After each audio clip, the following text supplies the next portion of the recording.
Hello, everyone. Welcome. We're just going to give a couple of minutes for everyone to join in.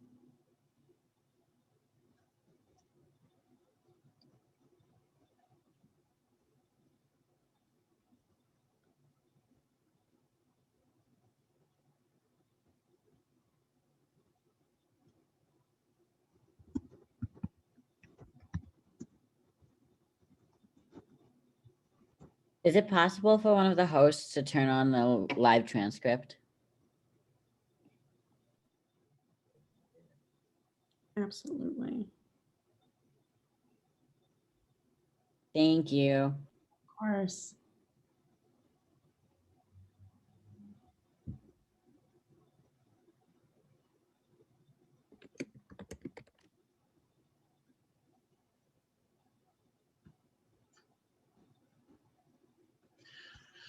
So hello, everyone from across the country and the world. Welcome to our first and ongoing town halls to talk about the historic and current oppression and issues that LGBTQ people face in our profession, our educational programs, and our communities. So we're asking that everyone put their pronouns next to their name by hovering over their image, selecting the 3 dots, and then selecting rename, and then you can type in your pronouns right next to your name. So in these town halls, we want to welcome everyone who identifies as LGBTQ+ in this brave space to freely express their emotions, be they positive or negative, without reservation or judgment. This is a space and environment where we also welcome our allies to learn, listen, and acknowledge to the experiences of oppression that LGBTQ+ individuals face every day all over the world. We would kindly ask that anyone who does not identify as part of the LGBTQ+ community mute themselves and remain on mute for the entirety of tonight's town hall. If you would like to offer support to our LGBTQ+ speakers, please feel free to type in the chat. Tonight, we're going to have a general discussion about these issues and welcome LGBTQ people to share their experiences. After we take these experiences and learn from them, we're going to have our first preliminary special interest group meeting next week to work on bringing forth solutions to the issues that we're facing. That will be on June 30th at 6 p.m. This town hall is going to be recorded for those who want to be here but can't, but we also want to respect individuals who want to share but don't want to be recorded. So if you do not want to be recorded while you're speaking, please let us know and we will stop the recording and then start again once you've finished. In addition, if anyone does not feel comfortable speaking, but they still want to share, Olivia is going to send my email in the chat, and please feel free to share your experience so you can also be heard. If you also identify as LGBTQ+ and would like to help facilitate town halls or our special interest groups, please email that same email.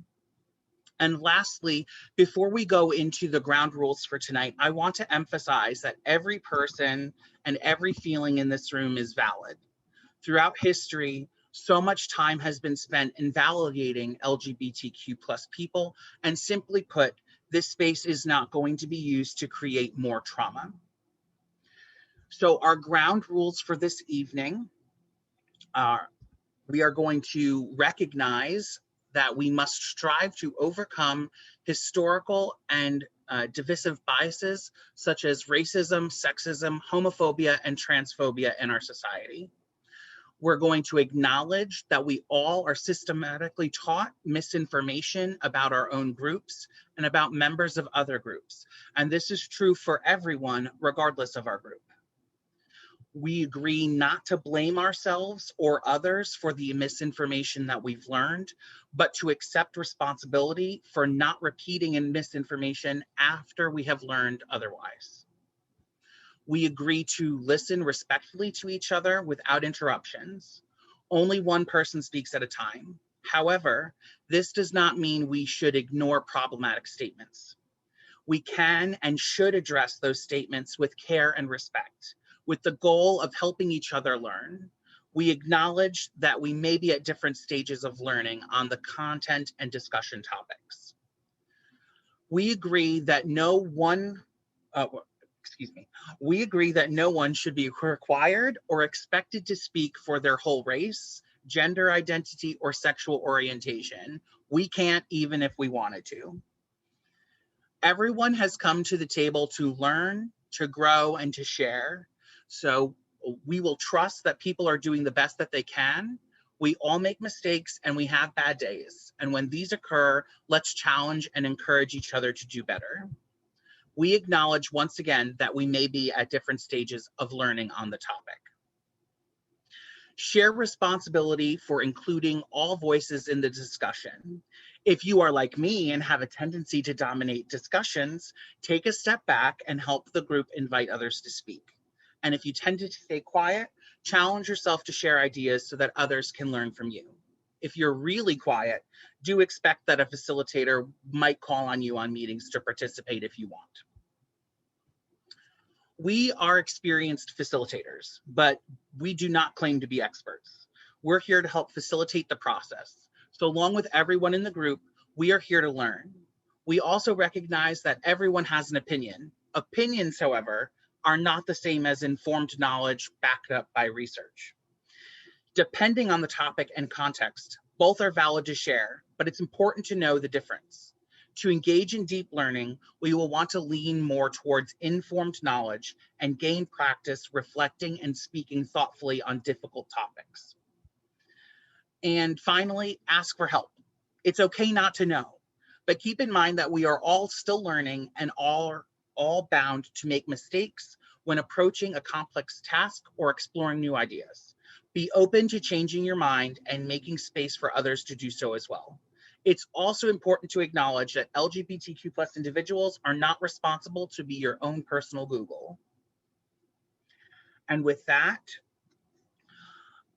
we are going to open this meeting with a brief 30-second moment of silence to acknowledge the trans lives, predominantly trans women of color, who have been lost this year at an exponentially increased rate than any other year in the last decade or two. So we're going to have a 30-second moment of silence, and that can begin now.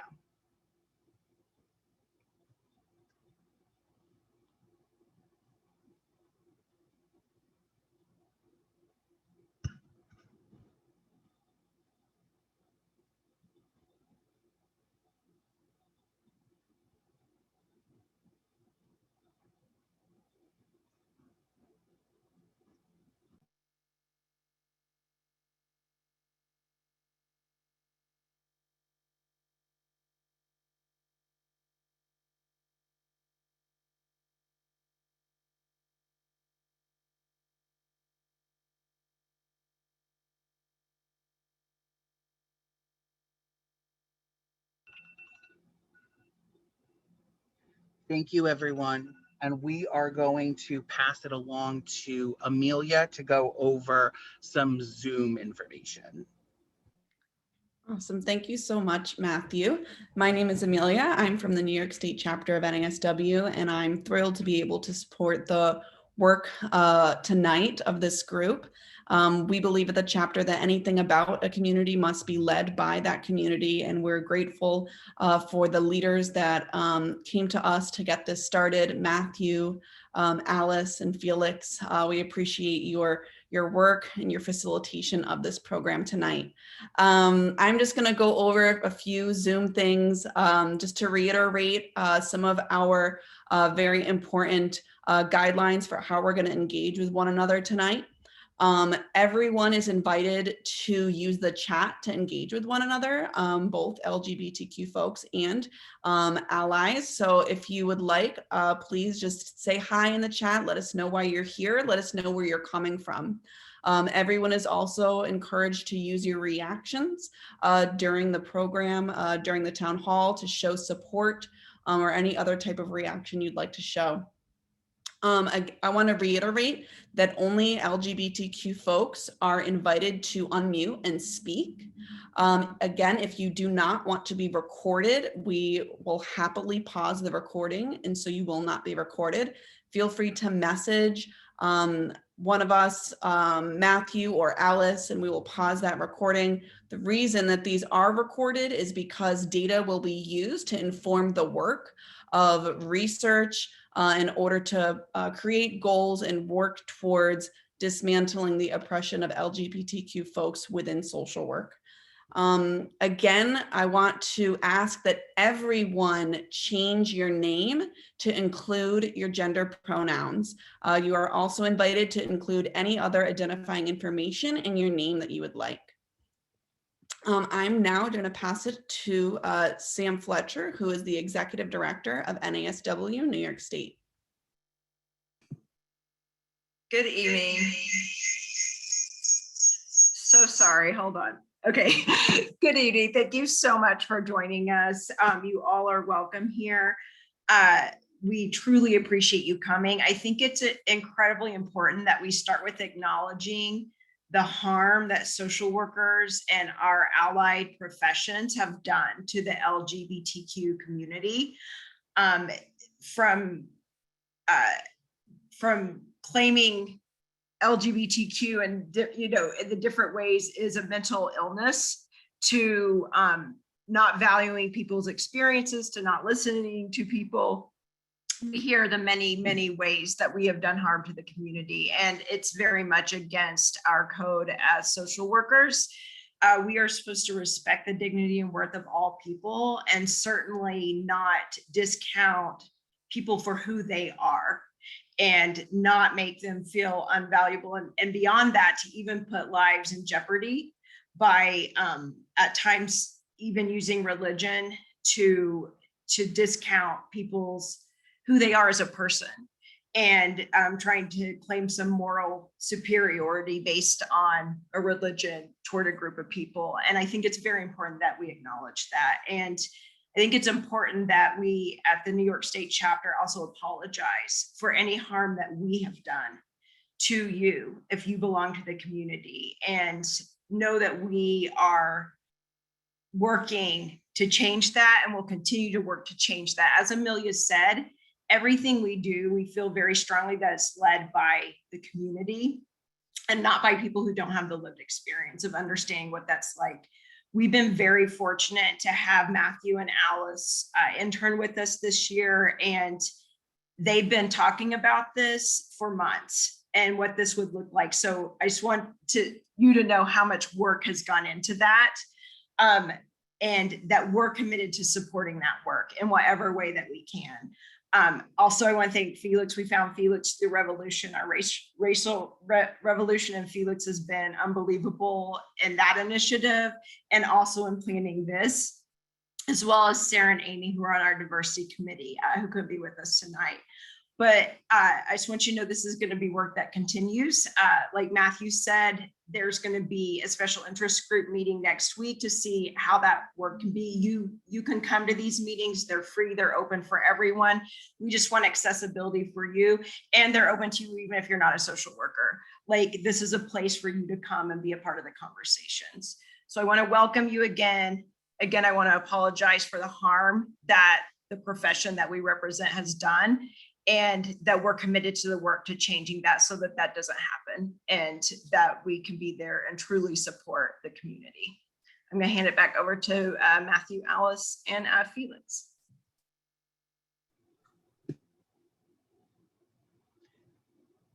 Thank you, Sam.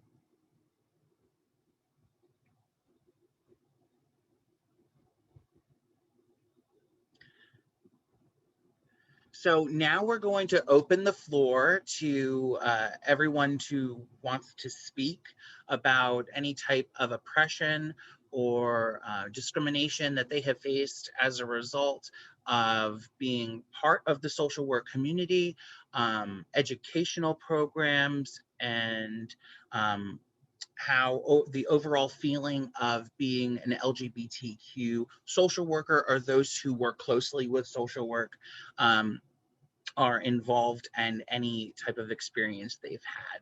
So Alice, if you'd like to begin. Sure.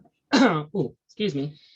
I do want to open with a statement that I'm going to poorly paraphrase from Dr. Lord's Ashley Hunter. Felix was there, and I think it's something in a conversation like this that we really need to focus on. I want to not only welcome, but encourage people strongly to put on your cameras if you can, because it may be uncomfortable. I understand that, but it's also exceptionally uncomfortable for us to be consumed constantly. And that's honestly how it's been. I recently graduated from my master's at UAlbany and getting my PhD. The last year and a half was remote, and to sit and talk about what it's been like for me in the program with all of my classmates, I blanked out. It's like screaming into an echo chamber even more. And it very much feels like a re-traumatization. So I want to, again, strongly encourage everyone to please let us see your faces and participate, so we know. I will say it's hard.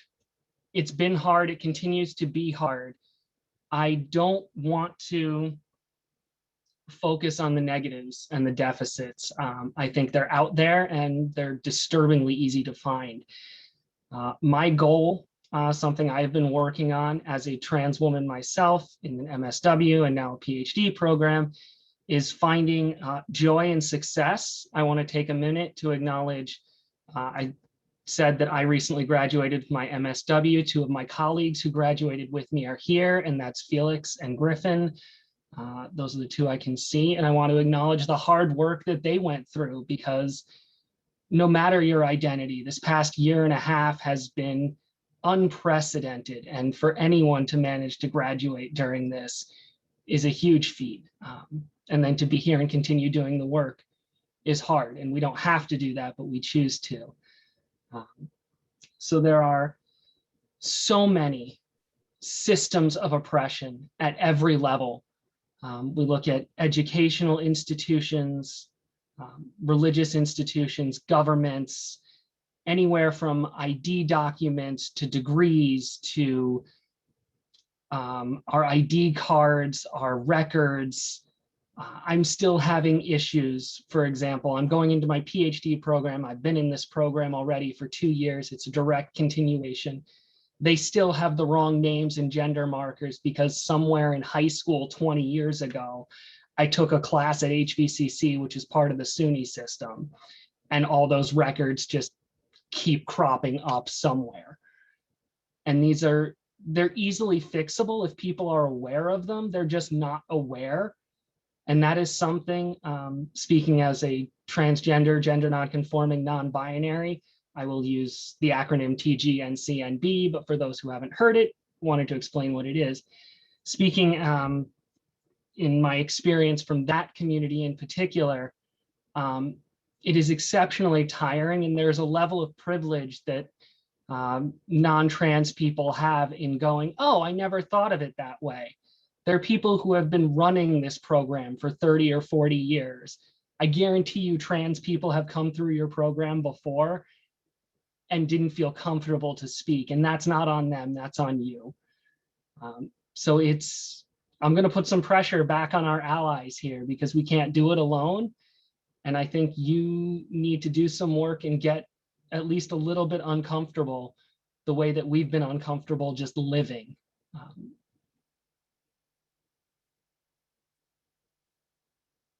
Sorry, I'm also switching between the chat because there's a lot of stuff going on. Thank you. I want to welcome Felix or anyone else who chooses to speak to please come forward, and feel free to keep it less formal as we go forward. Hi, everybody. I'm Felix. I use they, them pronouns.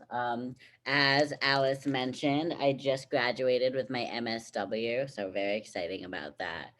So most of my experiences have primarily been through education or through my internship, things like that. And unfortunately, It was a lot harder than I thought it was going to be. I think I was much more hopeful as like a baby BSW student, that I would be in a space that understood my identities and would work with them, and I wouldn't have to constantly educate others. I think many queer folks can relate to being a forced educator, in which you have to educate about your own identities just to survive in the space that you're in. And for, I don't know, for some reason, I thought that that wasn't going to happen in social work, at least not to the extent that it did happen, unfortunately. And I think I would like to share a couple, just like, I mean, I could go on forever, but I'm not going to, I promise. But some things that stick out to me is that my first internship was so non-queer. I was actually the only person of color who worked at the agency. I was the only non-woman who worked at the agency. And I was most definitely the only trans person, probably the only queer person. And what ended up happening is I had to, in order to survive that agency, my macro project was an LGBTQ training.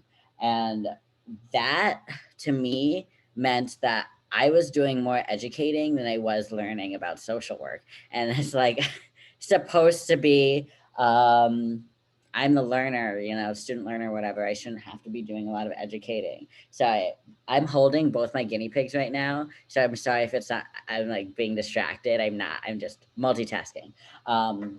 So essentially,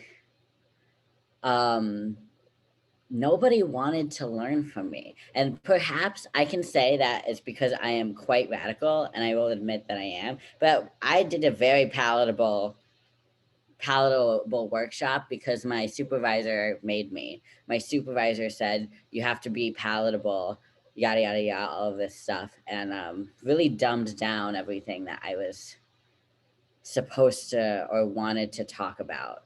And that was really unfortunate because I thought that this could be an opportunity to really teach people and train an agency on how to do better. And instead, the executive director called me unprofessional and just that I hated the agency for saying that they needed LGBTQ training, because she was upset that I thought that it wasn't inclusive. She felt it was inclusive. She's a cis woman. So I'm pretty sure I know if it was inclusive or not, but that's the issue, that our, cis het counterparts get to decide whether or not it's inclusive and don't listen to the voices of the trans people that are in there, are trying to tell them to improve. And if we do that education, nobody really acknowledges how hard that work is.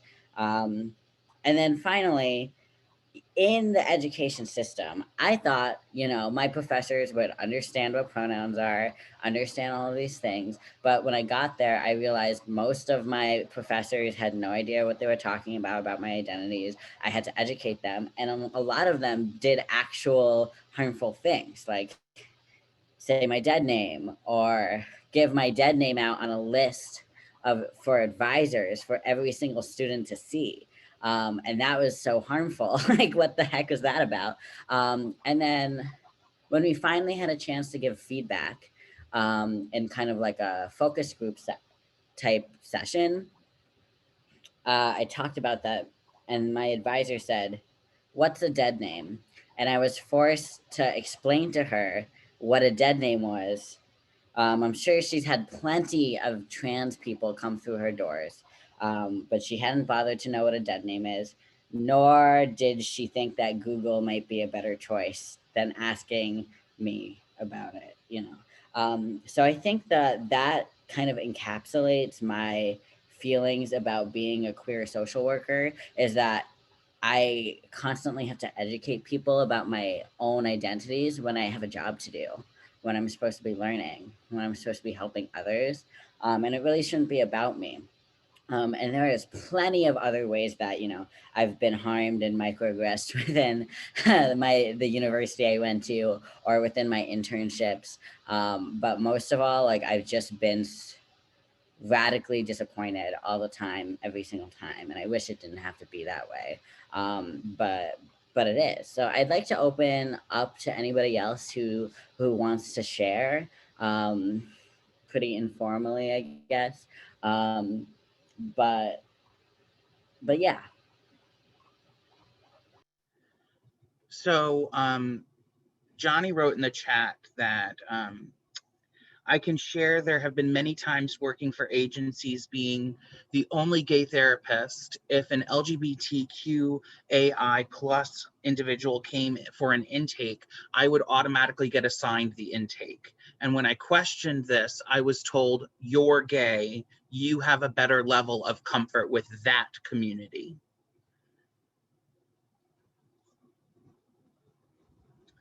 And if you wanted to speak more, Johnny, please feel free to unmute and speak.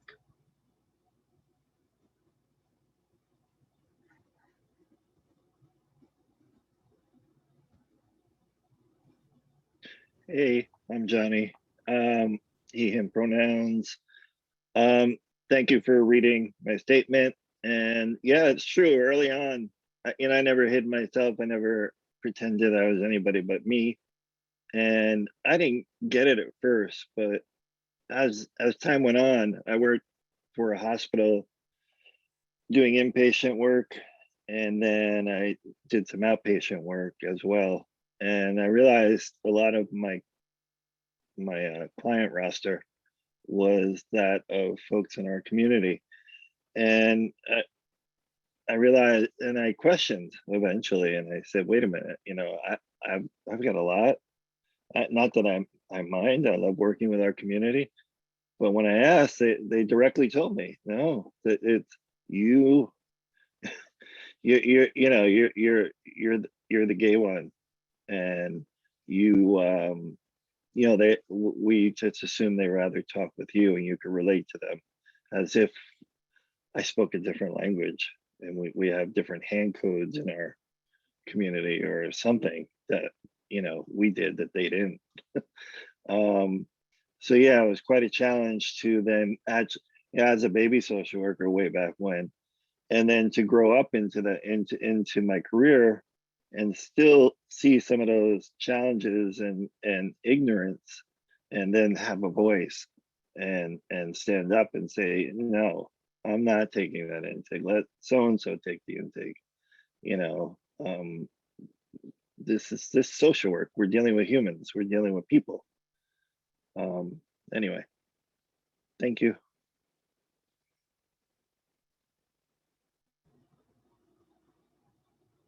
Thank you very much for sharing, Johnny. And I think it's really important to speak about those experiences and those instances, because being a queer non-binary person, that is not the only thing that I know. And to limit LGBT social workers to only treating LGBT clients, or if you work at an agency and you are the only LGBT social worker, to be limited to those clients to only see you, it does nothing for social work as a whole as a profession in learning and growing. So thank you for sharing that. I would like to say just, I'm coming out of my first year of getting my MSW. And so this is I'm going into my advanced placement year. And my eyes, when I first started learning about social work, I'm still really excited, don't get me wrong, but I'm excited for a different reason now. So I'm excited to take down and dismantle the system of oppression that exists in social work, specifically for the LGBT community. But I never realized just how extensive that oppression was until I started really seeing behind the scenes, what so to say. I had always heard and known about the mental health diagnoses when it came to LGBT individuals and the history behind that.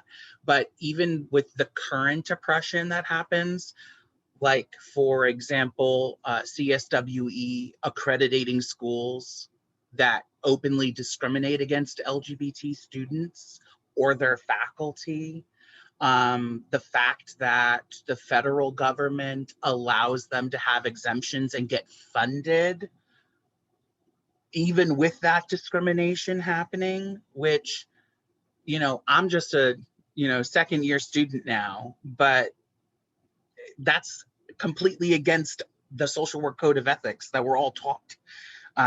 Like just to openly discriminate, and it goes beyond, LGBTQ plus individuals. Like you can discriminate based on race if your religion says these religious schools say that it's against racial issues, or just be if you're not within their definition of what gender normal is.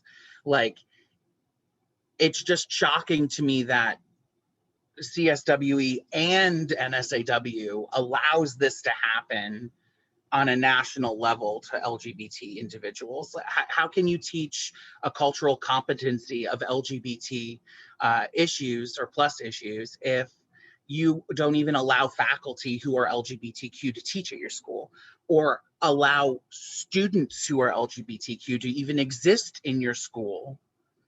It's kind of mind-blowing to me. So my passion has now changed to tearing down that system.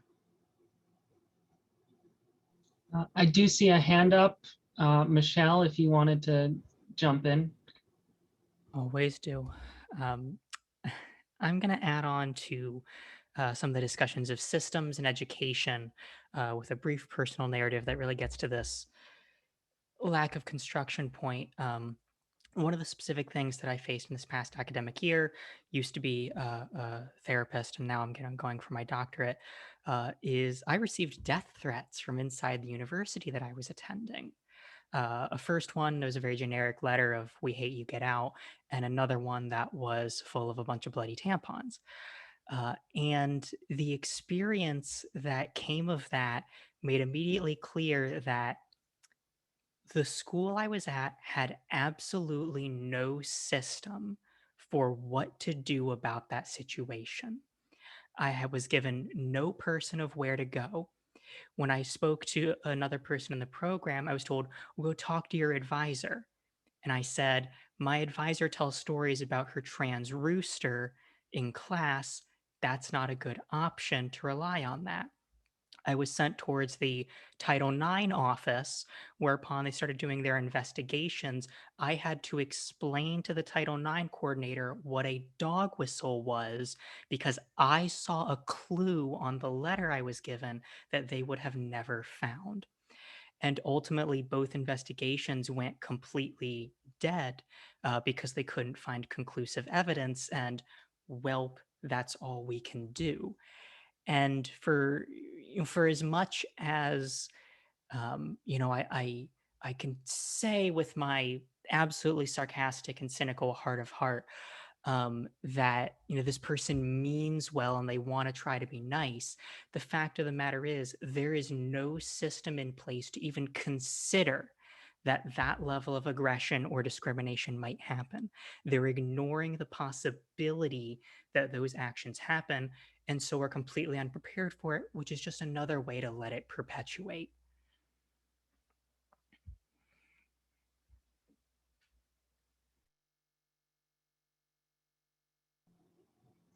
Thank you for sharing that, Michelle.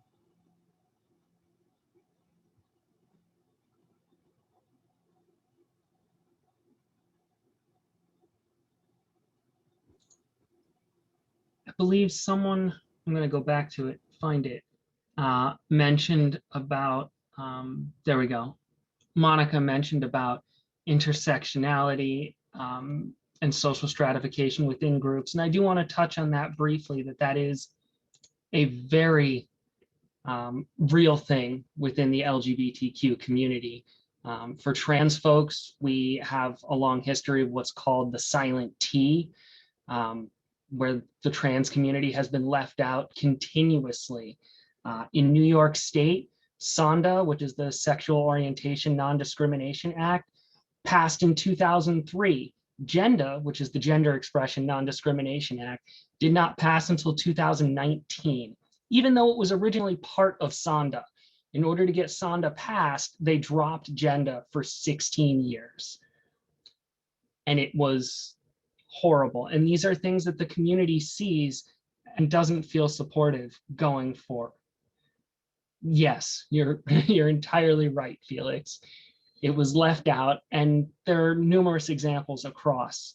I think that racism within the LGBTQ community as a whole, serious issue, needs to be addressed. As a white presenting trans woman, I can't really speak onto that. I can give some demographics and facts. It is criminal that the average lifespan for a Black trans woman is 35. That's this year for me. That is criminal that we allow that to happen as a society. So there's a lot of issues that we need to address. So I want to thank you, I believe that was Monica, for bringing that up. And it is something that if anyone wants to speak to that, you are welcome to as well. Thank you all.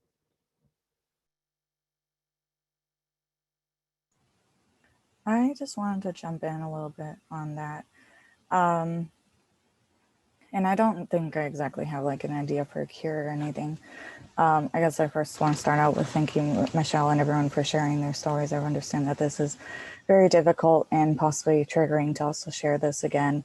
I can find my own heartbeat racing hearing these things and when I think about my own experiences. But as a light-skinned Latina, cisgendered woman, I definitely think a lot like, and something that I've struggled with in my own way is that like sometimes we get complacent, even as members of the community, of like thinking that some of our identities relieve of us of privilege or some kind of like responsibility.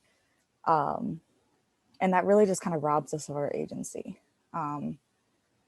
So I just kind of want to invite us to like think about like what privileges that we do hold and think about those as like motives for vehicles for us to make some change. And to people that identify as allies and accomplices, what I really just expect is like, I feel like there's just, again, like a little bit of complacency of like, oh, well, I disagree with that person, but I'm not going to say anything. And the reality is that when we're not saying anything, we're just allowing it to happen, which is contributing to the problem. And I know that like there's times when it's not safe and we have to take care of ourselves because that's the long fight. But especially in these systems we're all a part of, we need to use our voice and be more vocal. And I know that I haven't been like exactly the loudest person in the room, but I'm trying to work towards it, especially to stand up for my trans siblings, since that is a privilege that I hold as a cisgender woman. But yeah, I definitely agree because it's really difficult, especially holding different intersecting identities. You don't always feel the most empowered. But I guess what I'm trying to say is just like, hold on.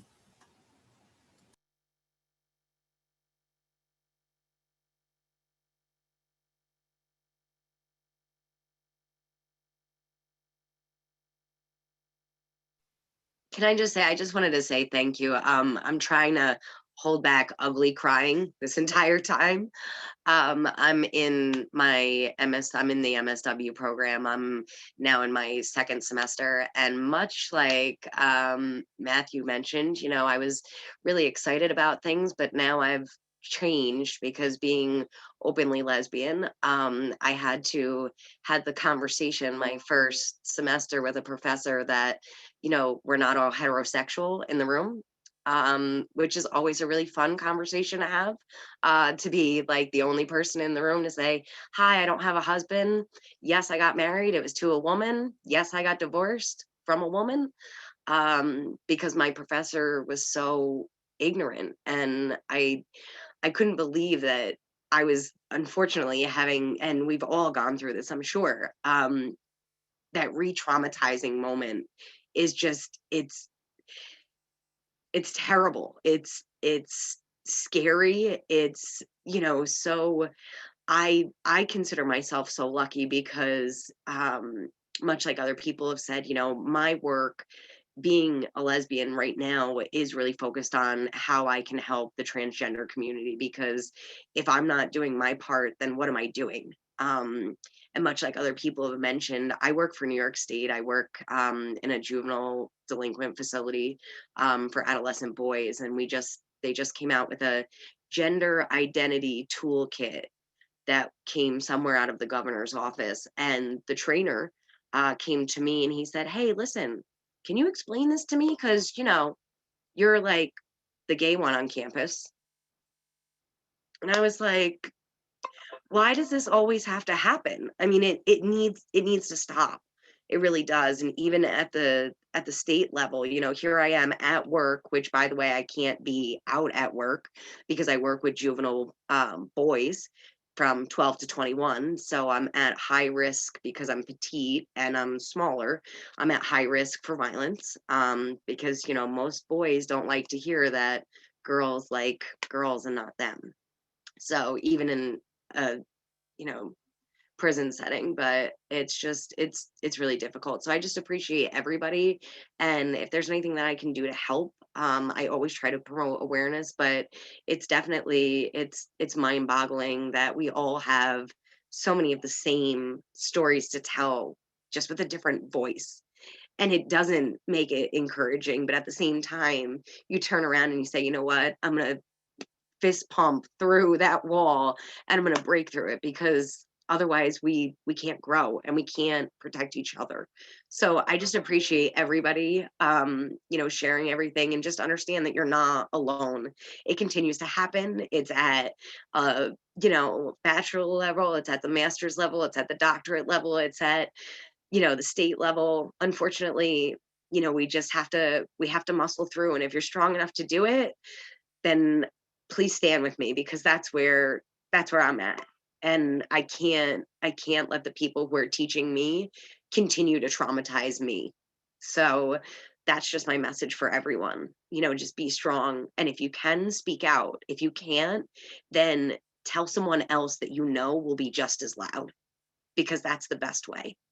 So I appreciate everybody, but if I'm ugly crying, it's not because I don't like what you're saying. It's just very, very difficult, because we've all had the same experience, just like I said, in different voices. So thank you for even having this platform, because I've been waiting to be able to be a part of something. I could never be a part of the virtual groups because I'm at work and I can't get on at work. So to be a part of something much larger is really, really appreciated. So thank you. And everyone, please stay safe. Thank you for Thank sharing. you. I just wanted to highlight one thing that you said, that like I can't keep letting the people who are teaching me traumatize me. And I just wanted to highlight that, because I know I've had that experience, but our teachers are supposed to play a very important role as educators. And when there's this extra layer of constantly being traumatized or being afraid of being traumatized, it makes marginalized groups that much harder to get through their education. And my personal university had trans people dropping out, most of us. I had my trans like classmates dropping out. And I feel like only a couple of us made it to graduation. And that was really devastating. And it was because of that fact. So thank you for pointing that out. It looks like Kim has their hand up.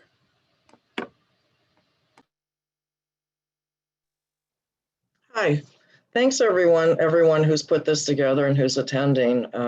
I was excited to see that this was happening. Let's see, for some context, I've never been in. I've been out since 1975. I'm old. Prior to shifting careers and going to grad school to be a social worker and then LCSW, I'd worked in corporate finance for quite some time. And I was shocked to find that the social work environment was excruciatingly homophobic, trans, so many phobics, just that never ending list of phobias in comparison to corporate finance. It wasn't great there either, but it was exponentially worse within the field, and I didn't understand why. So I went to the library and went down the rabbit hole of any research I could find. And there at that, so this was a long time ago when I started grad school. At that time, there was a woman, a lesbian woman in a position of leadership in the state of California who had written journal articles and done some research. And they were in the journal of, I think it's called Gay and Lesbian Social Work. But studies of all the helping professions, and LCS social workers came in dead last in areas of homophobia, transphobia. I'm not sure if they looked at transphobia in that article, but the takeaway was that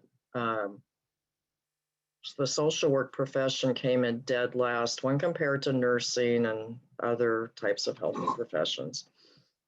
So yeah, they're massive system issues, which many of you have spoken about, and they're, the macro issues for this, social workers here. They're the macro issues, the meso issues, and the micro issues. And from my experience, I think the meso issues are not being attended to as much as they could be. Is my experience. So in my experience, because I have a business degree, that finance stuff, because I have a business degree, when I popped out of grad school and started working, the leadership, well, so this is how I look. And then if you put in on a business suit, and then they just assume I'm straight, which is hysterical, but which is really funny. They assume I'm, just anyway. And so that's always something to deal with when I'm like, why are you assuming I'm straight? What about me makes you think? Anyway, so, but because of my business degree, I get either promoted into management positions, right? So I'm sandwiched between the bullshit above and the idiots below, right? And when, I don't know if any of you have been in management positions yet, you have to walk this tightrope where either the people above or the people you're supervising can just torpedo your career. So it gets a little interesting. And just a couple, I have so many, but a couple of the more disturbing issues. When the Affordable Care Act launched, so that people here who are transgender and aware of healthcare issues, and maybe other people too, but when the Affordable Health Care launched, it became a requirement for healthcare systems to provide transgender healthcare to transgender people for, to pay for surgeries and hormones that people would want and need. And at that time, I was supervising about 50 therapists, a combination of social work, LCSWs. So, and if you're familiar with the WPATH guidelines, the letters are not required for hormones. However, there are many physicians who make that a requirement, even though it's not technically. Anyhow, back when those were launched, people who wanted to be able to access hormones and surgery and other things had to meet with a therapist. Okay, the place that I was working provided provided time off and paid for. Very good WPATH training for every single person. And every single person refused to attend every single therapist refused to attend the training. Except for one. One person. So I attended the training, and the one person fully paid for the whole bit. And yeah, it was, let's just say it was an issue. So, you know, administration said, figure it out, deal with it. I'm like, yeah, I'll deal with it. I'm going to do, I'll see every person who comes in here. But the mezzo issue was people booking appointments, and receptionists were blocking access. And another issue was, so this is where, you know, when people are in positions, you know, we can't always tell visually if someone is a trans man, trans woman, LGBTQ. I'll just keep going with the letters. Quilt bag, how's that? So at that time, I was then being harassed by members of the some local LGBT organizations, where you know, the phone would ring, I'd answer it, identify myself. And so this is the other part of, you never know who you're talking to. Let's not assume who they are. Would answer the phone, you know, and identify myself.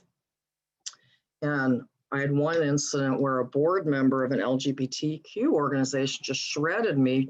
I couldn't even get out the words, hello, my name is, how can I help you? But just shredded me on what were we doing with the Affordable Care Act. So I just paused because, you know, I understand the ongoing trauma that we all go through. So I paused and, you know, just waited until they expressed how they were feeling, and then said, does it help you to hear that I belong to the LGBT community, and in my position, we're launching all the required services and probably more if I can make that happen, right? So, you know, that's an experience. I was in a director position at that point. Another place that I'd been for a very long time, loved everything that I was doing. The founding CEO was extraordinary. So good news, founding CEO was extraordinary in every way and decided to retire. Anyway, so I'd been there a long time, and I was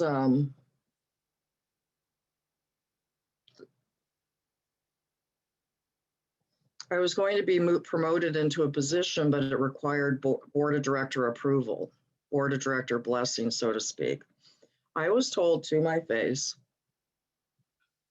because you know, I was always out, people knew who I knew, but I was told to my face, the board of directors will never approve you unless they have evidence unless they believe that you're heterosexual. So can you do a fake marriage with one of your guy friends? So there you go. That happened. That's one. So a different organization. This one was just absurd. I was in a vice president position, and the CEO, let's just say, wasn't well known for dressing very well, and decided to completely do a whole makeover, and showed up to an all-staff meeting in this gorgeous outfit, and people in the room were like, oh my God, your suit's beautiful. Those shoes are great. Okay, all of the articles of clothing had been eliminated. So I'm like, yeah, that's a great tie you're wearing. A complaint was filed against me that my complimenting him on his tie was my expressing my homosexuality, and I had an agenda, and that I'll just, just a random comment about, nice shirt. Anyway, I was actually called in by the CEO on this complaint, which I was shocked to even hear because it was so ridiculous, and told that I needed to conduct myself in a way that would make the dominant culture in the organization comfortable. So, I've, for years, generally will not meet with anyone unless my door is open, because employees, cisgender, heterosexual, always, cisgender, heterosexual employees, if they're unhappy about something, sometimes they make up stories. So there are many people within our community who can't have closed door meetings because it's not safe.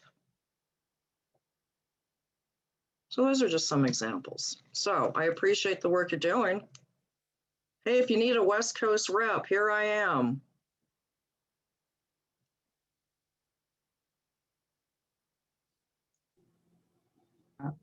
Thank you for sharing. Griffin, I see a hand up. All right. Hello, everybody. My name is Griffin. I just graduated with my MSW along with Alice and Felix from University at Albany. And I'm really pushing myself to say something today and having like a really intense physical reaction, which is interesting. If you know me, I'm very chatty and very loud. I'm normally the guy that has to like remember to stop talking.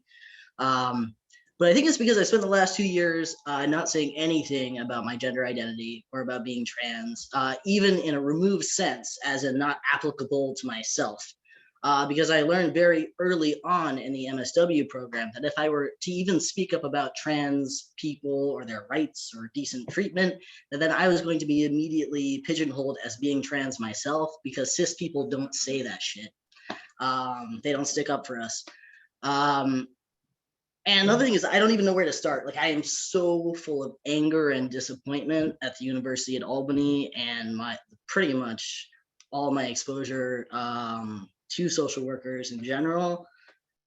So I just had a couple things to say. One is, so when I was a child, I was in therapy, and I thought therapists were just terrible, just awful people. And my mother always challenged me to, when I see something that's really wrong with the world, instead of just complaining about it, actually do something about it.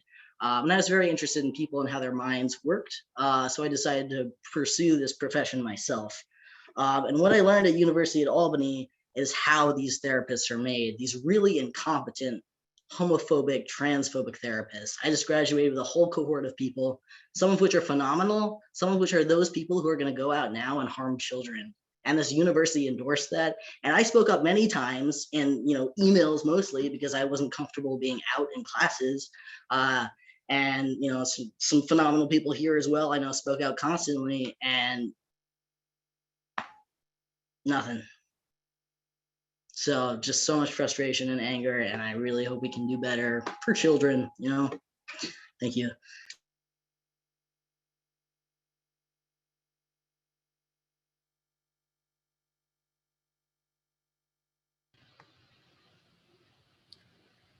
Thank you so much for sharing.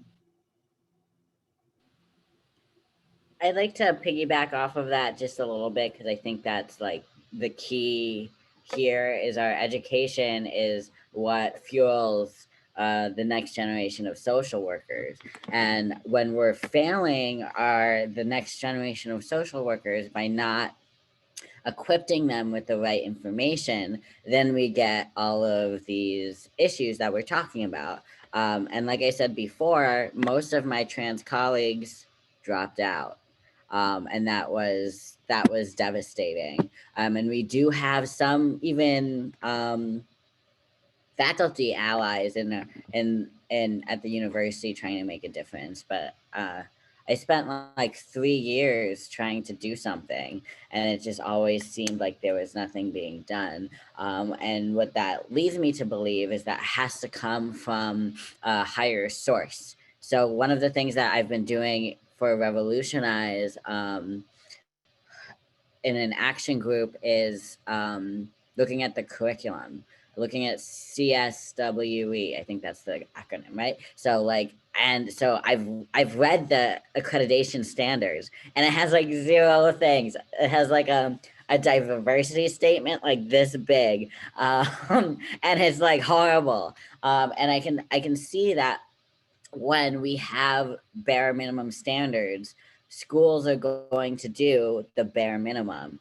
And right now we have a sexual identity and social work class, which covers gender and sexual identity. Horrible class. I had to take it. Okay, it wasn't that horrible, but it was extremely outdated from my perspective. Taught by a white cis woman who, while she's a lesbian, can't grasp the expansiveness of gender, despite being a leading therapist in transgender issues. And that's my issue, is that we have social workers leading trans topics without being trans. And that's because our trans siblings can't get through school because they're so discriminated against. So many things are, so many barriers against them. You know, like if we're being outed to our internships, or if we're constantly having to fight to even, you know, have our colleagues understand our pronouns, like very, very minimum things. How are we supposed to get through school? I had to specifically ask my institution to put me in a my second year internship in a place where I would not have to understand or have to educate them about my queerness. I said, I am tired of educating internships and my colleagues and the people I work with about LGBTQ stuff. That has to be already okay and given. Put me in a place that's accepting. And what they did is they put me in the only queer like mental health nonprofit place. Did I love it? Yes. Do I love doing therapy for queer people? Yes. But it's also indicative that the only space that I could actually be like fully myself in was a fully queer centered space. And if there's only one internship in the entire Capital District that's like that, we have an issue there. And I was saved my last internship from having to navigate a bunch of that stuff in my internship, but I still had to navigate professors, other students, all of those things. So I guess what I am saying is like, it does feel a little bit hopeless when I know that some of the people in my cohort that just graduated never care about trans people. They will never care about it, and they will never be required to care about it, because transness is viewed as like a special topic and not something that everyone needs to know about. So even in group supervisions for transgender, you know, issues I've been in as like a intern therapist, I've heard stories about people being referred to like the gender expert in the area because they don't feel like dealing with trans issues. Children come out as trans and then they get broken up with by their therapist and referred to the gender, you know, expert. And that's because we treat being trans like a specialized mental illness that needs experience, but it's not like highly specialized like OCD or schizoaffective disorder. It's not like a DSM diagnosis. I mean, theoretically it kind of is. unfortunately, and we can unpack the DSM, but I'm not going to go there right now.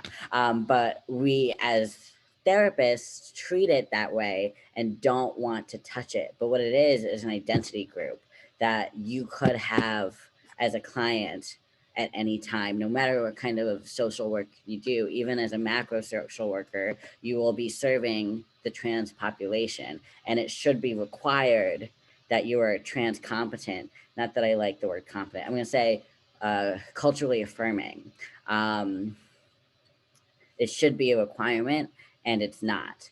So that's kind of where like I feel like I want my activism in changing the social work field to go. That's the direction I want to be in, just because eventually I know people like my supervisor or my first year supervisor who told me that she doesn't see color, she just sees people.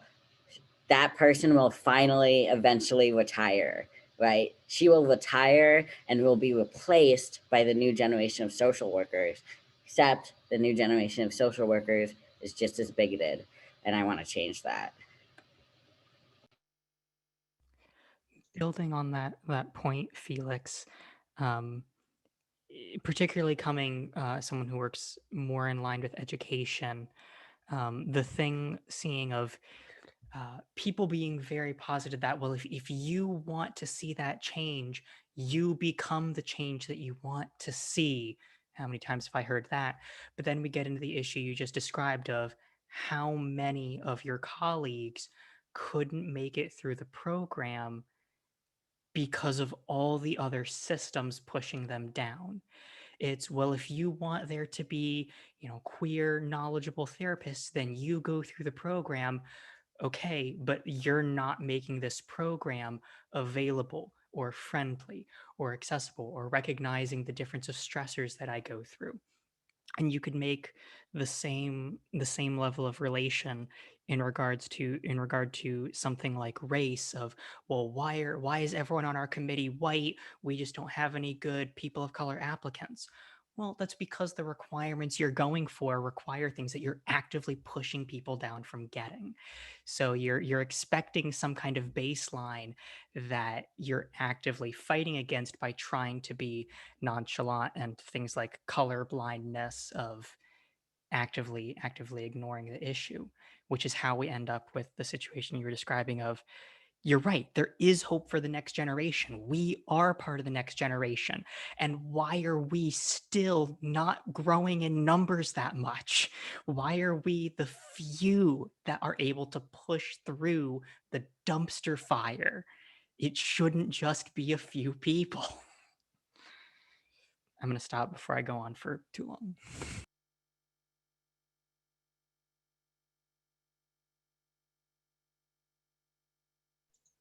I think I want to highlight something that Blue said in the chat. As one of the only queer folks at their agency, frequently asked to give advice or suggestions on pride events, communications, clients, etc. They struggle because they don't want cis straight het staff creating harmful events. They say yes, take on the emotional and work burden without being compensated. That's a really big key. And then we wind up getting... I'm going to email you all the link. We wind up getting censored by HR, leadership, all of that. After volunteering our extra time, energy, and effort without compensation, they tell us, no, your experience is too radical.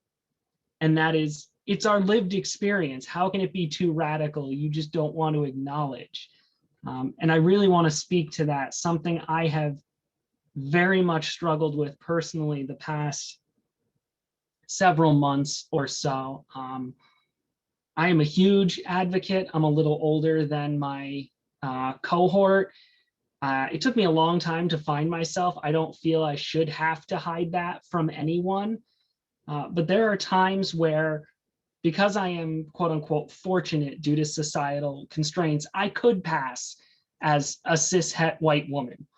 And my life would, because the society is as broken as it is, be so much easier.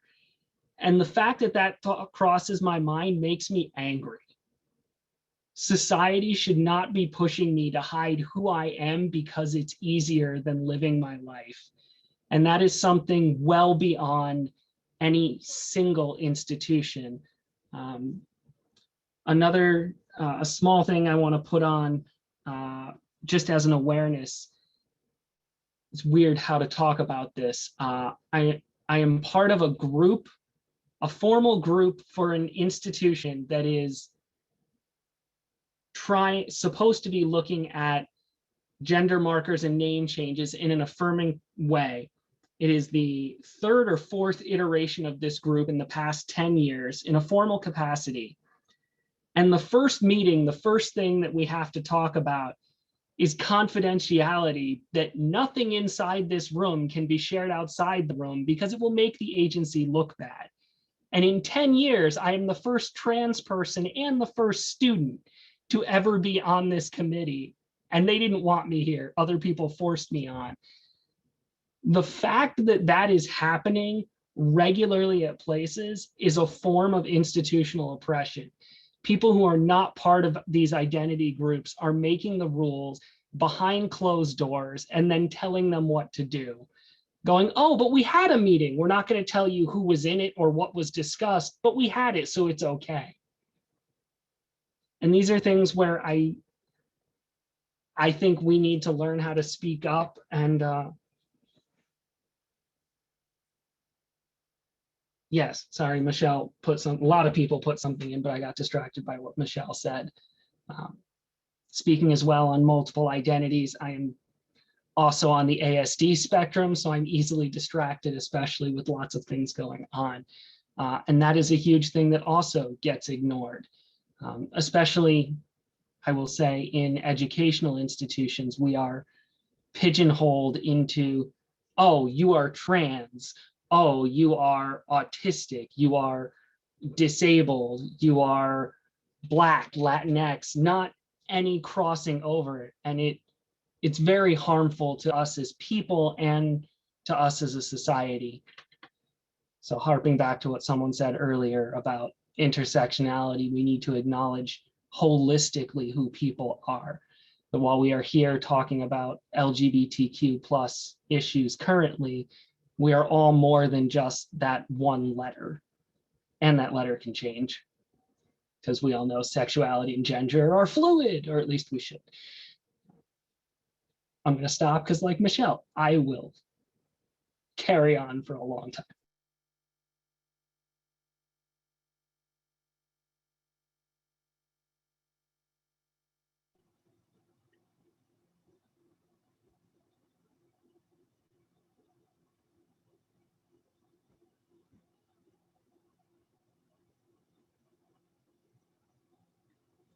Thank you, Alice. Is there anyone else who would like to share this evening?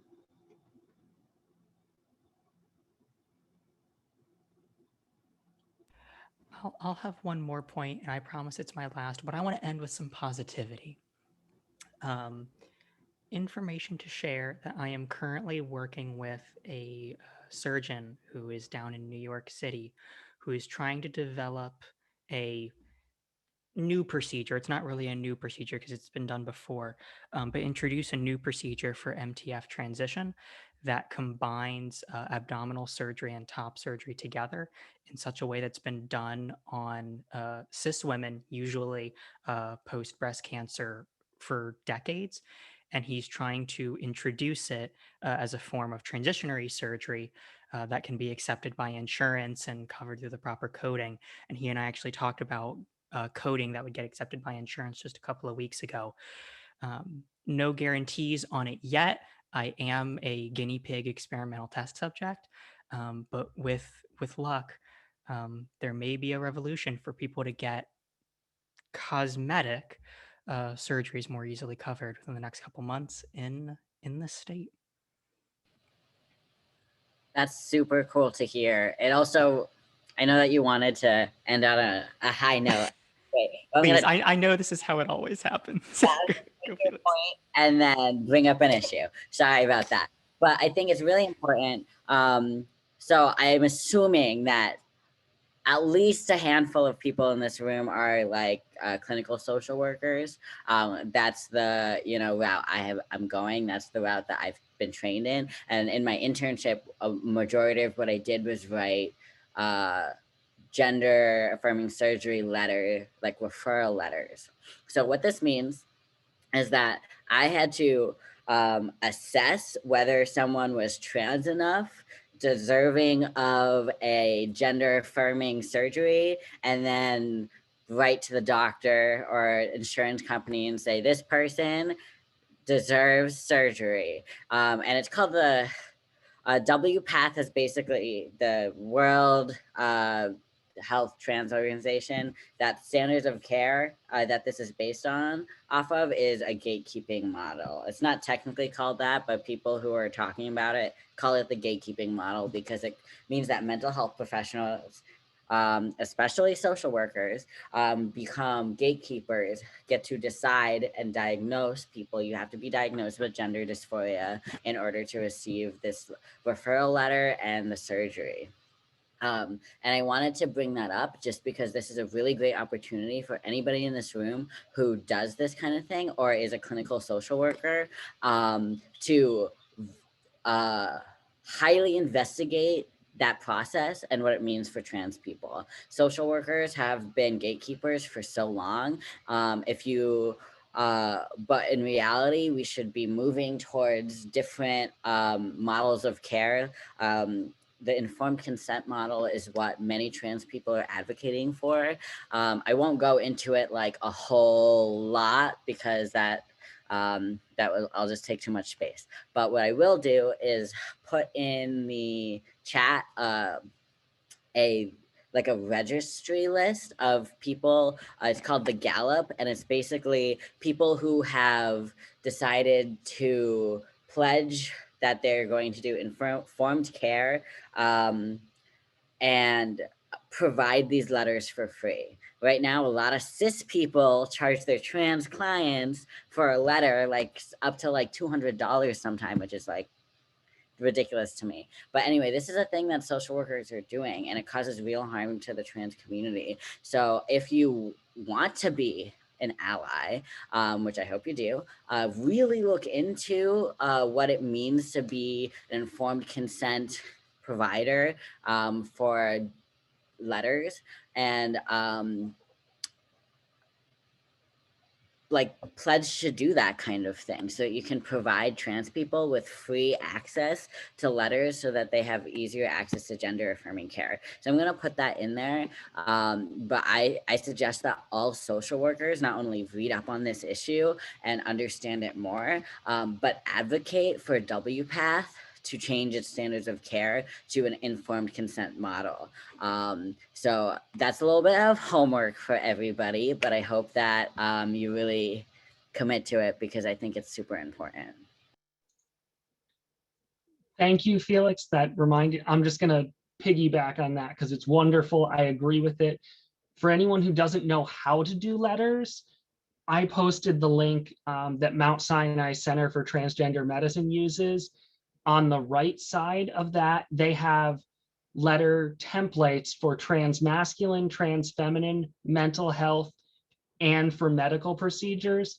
These are the letter templates I give to my primary care because they had no idea what to do. And they were going to try and send me to another specialist to sign a medical letter. And I'm like, look, I have the template, just put my name in. And sometimes that's what we need to do. And as social workers, you can also help provide those templates to clients who might be looking for medical templates to give their providers. Kim, I see your hand up. Thank you. Yeah, I just wanted to comment on something that it's the connection between getting through the education programs. Similar thing happens when you start working where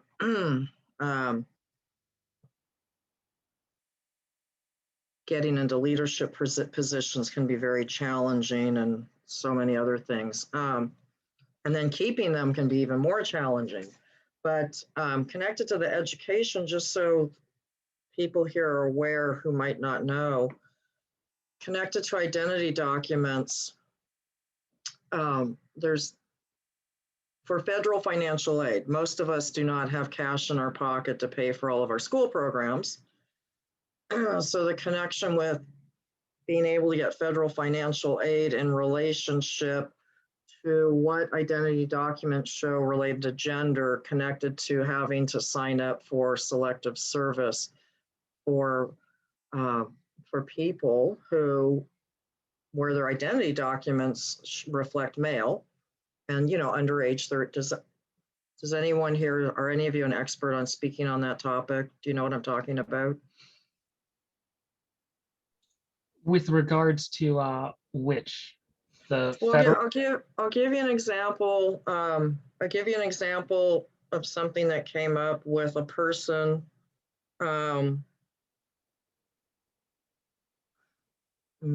Making sure I get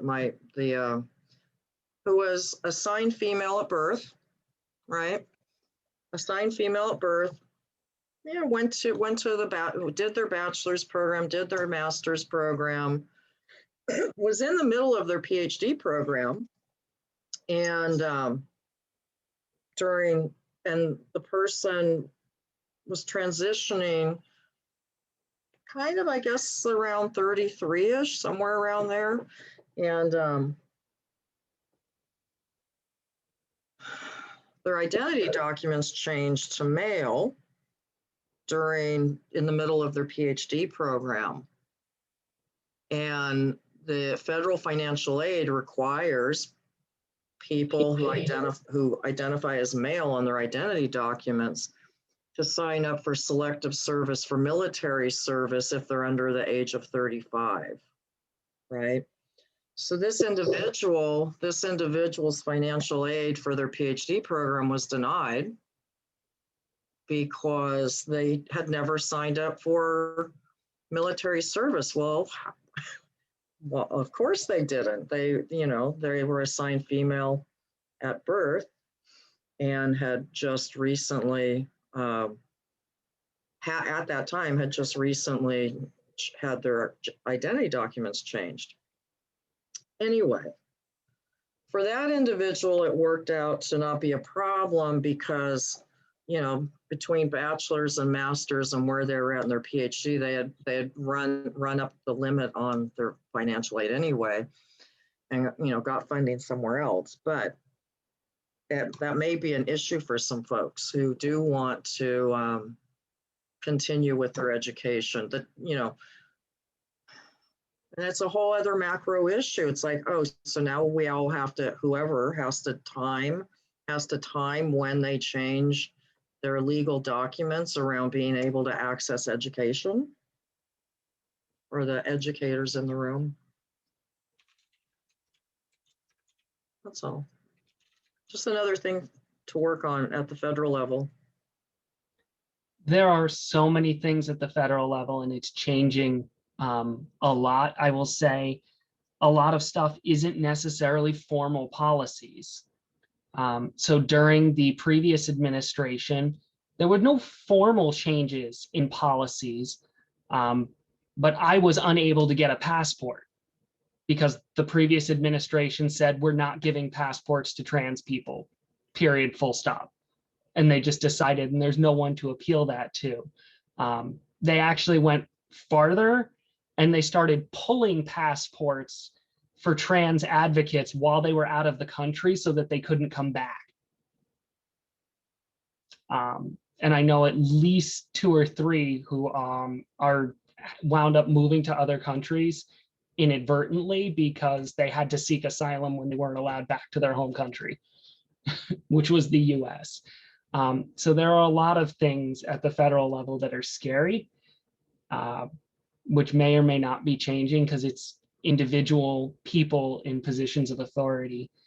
Speaking to the financial aid piece, Kim, I know that I had similar issues. I went to undergrad late in life. It is the technical duty of the financial aid department to be proficient in that and sort through it. That does not mean they're doing it. I will clarify, but there are people whose job it is, especially since GENDA has passed in now 2 years, they're supposed to know how to navigate that stuff. And there are policies and procedures in place. Whether or not people follow them is always the question. That's my biggest argument, is that all of these policies don't mean anything if no one's enforcing them.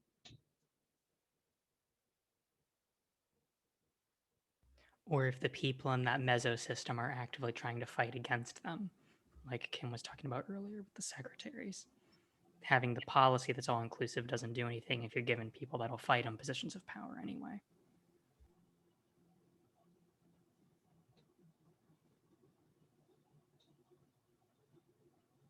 So as Michelle had said, trying to, I'm going to give it a second because it is 7:30, to end on a positive note. I believe Griffin left, but myself, Felix, anyone else who graduated during the pandemic is celebrating a milestone recently. Let's take a minute to celebrate that and celebrate some queer joy, because that's what we really need to, that's my goal, is I want to move past where we see all of these flaws to we can just see ourselves and our siblings and our friends living their best lives. It is. It's, yes. Albert Camus has my favorite quote, which I won't go into, but I'll share it in the chat. So also, I just wanted to mention to everyone that is on the call right now that if you are or know of an LGBT social work student who's looking for an internship, the New York State chapter is looking for an LGBTQ social work student to continue this work.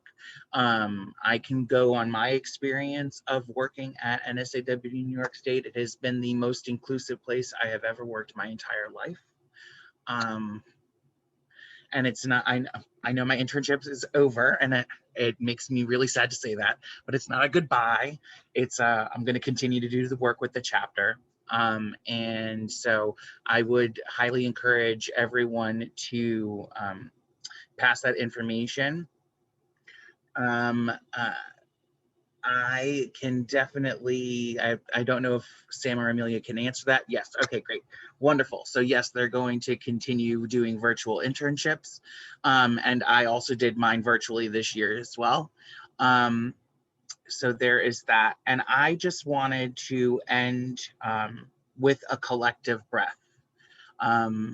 Everyone has expressed emotions today that can sometimes be really difficult and re-triggering of trauma. And so if we could all take a deep breath on the count of 3, hold for 3, and then release for 3, I think that would be a very nice healing space for everyone. So everyone, release your breath and take a deep breath in. Hold for 3, 2, 3, release, 2, 3. And thank you so much, everyone. I hope if you are interested to please come to, if you are an LGBT social worker and want to continue working on these issues and solving the problems, we are doing next week our first special interest group. There'll be more information. You can shoot them an email at info.naswnewyorkstate@socialworkers.org, and we'll get you invited into that.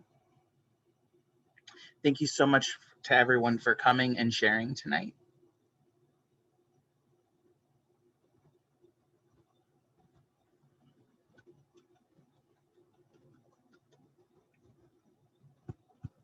Thank you.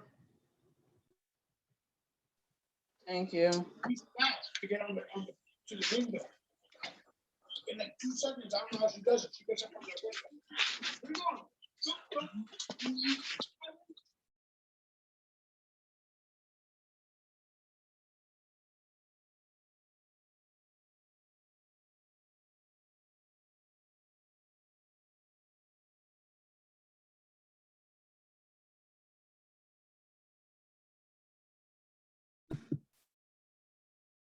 Sam, still here? No.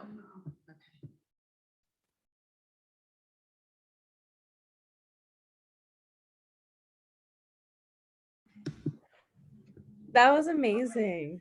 It was so good.